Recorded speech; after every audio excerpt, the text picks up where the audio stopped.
Operation गज़ब लिल हक। पाक अफवाज के अफगानिस्तान में कामयाब फ़ज़ाई हमले जारी। पाक अफवाज ने कंधार में इंतहाई अहम टेक्निकल इक्विपमेंट स्टोरेज टनल को तबाह कर दिया। सिक्योरिटी ज़राए के मुताबिक 14-15 मार्च की दरमियानी शब अफगान तालिबान और फितनल खवारिज के ठिकानों को कामयाबी से निशाना बनाया गया। ये ज़ेर ज़मीन टनल अफगान तालिबान और दहशतगर्द बतौर टेक्निकल इक्विपमेंट स्टोरेज इस्तेमाल करते थे।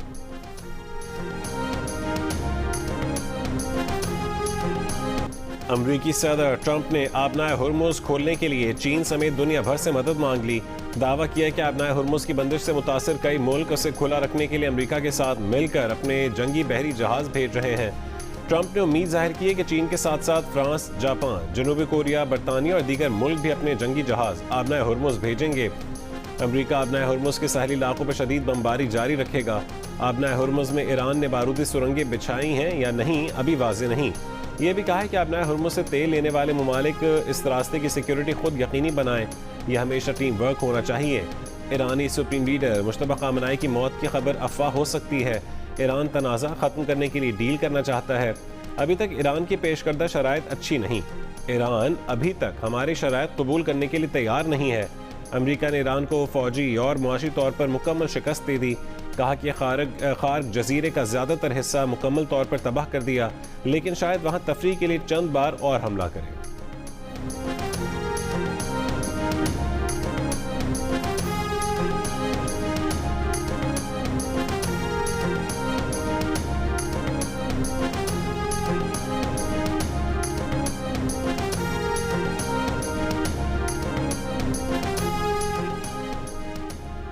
ईरानी वज़ीर ख़ारजा ने कहा है कि अमरीका अपना हुर्मुज़ खुलवाने के लिए दीगर मुल्कों हत्ता कि चीन से भीख मांगने पर मजबूर हो चुका। खित्ते में अमरीका की सिक्योरिटी छतरी में लातादाद सुराख है। अब ये छतरी तहफ़्फ़ुज़ की बजाय मुश्किलात लाने का सबब है। खित्ते के ममालिक अमरीका और जारे मुल्कों को बेदखल करें क्योंकि इन मुल्कों को तशवीश सिर्फ इसराइल की है। अब्बास अरागची ने यह भी कहा है कि आबनाए हुर्मुज़ अमरीका और उसके इत्तेहादियों के अलावा सबके लिए खुला है। कहा कि अमरीका ने जुमे को रास अल खैमा और दुबई के करीब से हमले किए। पड़ोसी मुल्कों से हाई मोबिलिटी रॉकेट सिस्टम दागे जा रहे हैं।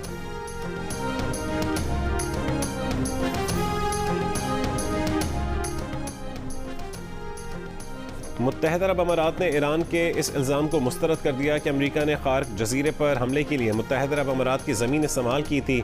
अमारात ने कहा कि तेहरान की पॉलिसी कन्फ्यूजन का शिकार है और उसमें जहानत नज़र नहीं आती। अमाराती सदर की सफारती मुशीर ने कहा है कि अमारात को दिफा का हक है, मगर दलील और मंतक़ को तरजीह बनाया हुआ है। अमरीकी मीडिया का दावा है कि खार्क जजीरे के 55 खाम तेल के स्टोरेज टैंक्स मुकम्मल महफूज हैं।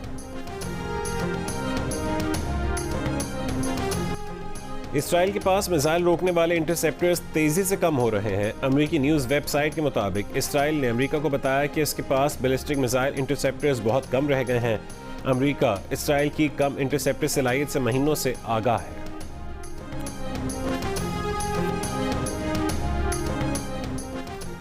बगदाद में अमरीकी फौजी अड्डे पर ड्रोन हमला। कॉम्प्लेक्स के बाहर बड़ी आग भड़क उठी। इराक के शहर अरबिल में ड्रोन हमले के बाद ऑयल रिफाइनरी में आग लग गई। ऑपरेशन मुअत्तल। कुवैत के बैनुल अक़वामी हवाई अड्डे के रडार सिस्टम पर ड्रोन हमला। कोई जानी नुकसान नहीं हुआ। अबू धाबी के सनती कॉम्प्लेक्स में ड्रोन हमले के बाद लगने वाली आग पर काबू पा लिया गया।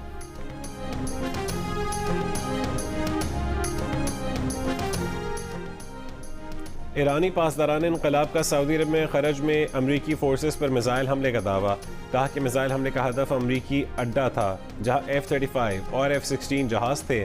सऊदी वजारत दिफा का कहना है कि खरज की जानिब 6 बैलिस्टिक मिसाइलों को रोक लिया गया था।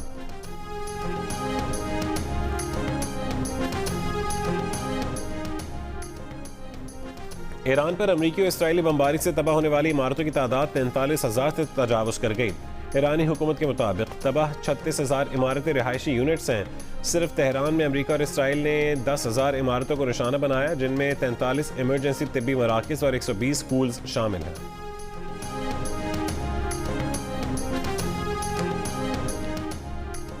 ईरानी सदर मसूद पेज़ेश्कियान का कहना है कि जो तबाही हुई उसे पहले से बेहतर बनाकर दोबारा तामीर करेंगे। ईरानी अवाम के तावन से सूरत हाल को भी गुजार लेंगे। मुश्किलात के बावजूद अवामी खिदमत की फराहमी में कोई बड़ा तात्तुल नहीं। ईरानी पार्लिमान के स्पीकर मोहम्मद बाक़िर कालिबाफ ने अमरीकी अड्डों को मशरिक़ वस्ता की सलामती के लिए ख़तरा करार दे दिया। कहा कि इस जंग ने वाज़ेह कर दिया है कि हमारे खित्ते में अमरीकी फौजी अड्डे किसी की हिफाजत नहीं करते। ईरानी स्पीकर ने मजीद कहा है कि अमरीका को इसराइल के अलावा किसी की परवाह नहीं, अमरीका सबको इसराइल के लिए कुर्बान करता है।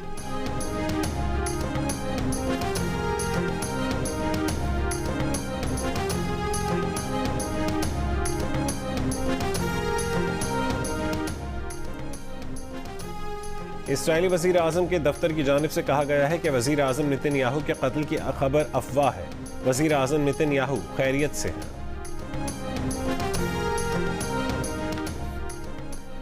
ईरान ने भारत के 2 बहरी जहाज़ों को आबनाए हुर्मुज़ से गुजरने की इजाज़त दे दी। इन जहाज़ों पर 92,000 टन LPG लदी है। इससे पहले ईरान तुर्की के एक बहरी जहाज़ को भी आबनाए हुर्मुज़ से गुजरने की इजाज़त दे चुका है।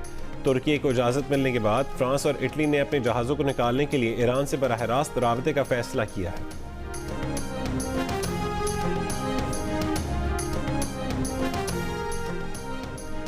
हुकूमत ने मिट्टी का तेल 39 रुपये 20 पैसे फी लीटर महंगा कर दिया। मिट्टी के तेल की नई कीमत 358 रुपये 1 पैसे फी लीटर मुकर्रर।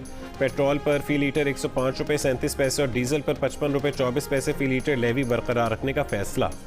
वजारत तवानाई का कहना है कि हुकूमत पेट्रोल और डीजल की कीमतें बरकरार रखकर 23 अरब रुपए की सब्सिडी अदा करेगी। रकम ऑयल मार्केटिंग कंपनियों को प्राइस डिफरेंशियल क्लेम्स की मद में अदा की जाएगी।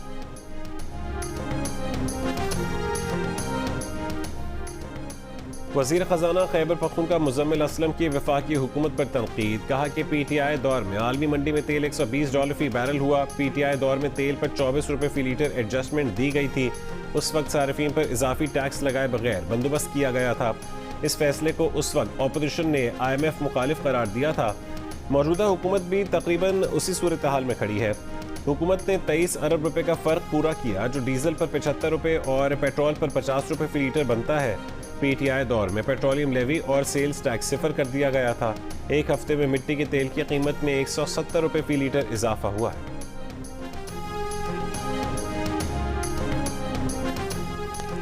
अगले 2 महीने के दौरान तमाम महकमों की सरकारी गाड़ियों को मिलने वाले तेल में 50% कटौती होगी।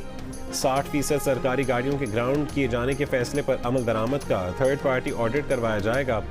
सरकारी और हुकूमती सरपरस्ती में खुद मुख्तार इदारों के मुलाजमीन की तनख्वाहों से 5 से 30% तक कटौती होगी। मुलाजमीन की तनख्वाहों से बतदरीज कटौती को अवामी रिलीफ के लिए इस्तेमाल किया जाएगा। वज़ीर आज़म शहबाज शरीफ ने रोज़ाना की बुनियाद पर रिपोर्ट पेश करने की हिदायत कर दी। सरकारी अफसरान, वज़रा और मुआवनीन ख़ुसूसी के बैरूनी दौरों पर मुकम्मल पाबंदी आयद रहेगी।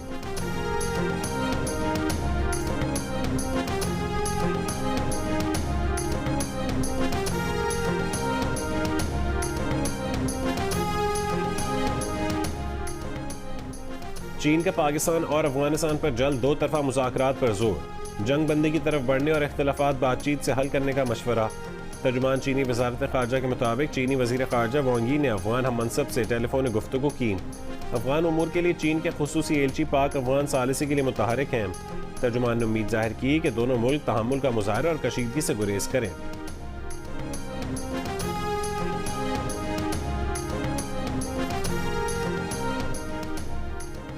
स्विट्ज़रलैंड का अमेरिका की 2 फौजी परवाज़ों को फ़ज़ाई हुदूद इस्तेमाल करने की इजाज़त देने से इनकार। कहा कि गैर जानिबदारी के कानून के तहत जंग से मुतालिक फौजी परवाज़ों की इजाज़त नहीं। अमेरिका की 3 दीगर परवाज़ों को फ़ज़ाई हुदूद इस्तेमाल करने की इजाज़त है। इंसानी और तिब्बी इमदाद से मुतालिक परवाज़ों को इजाज़त दी जा सकती है। ज़ख्मियों की मुंतकली और गैर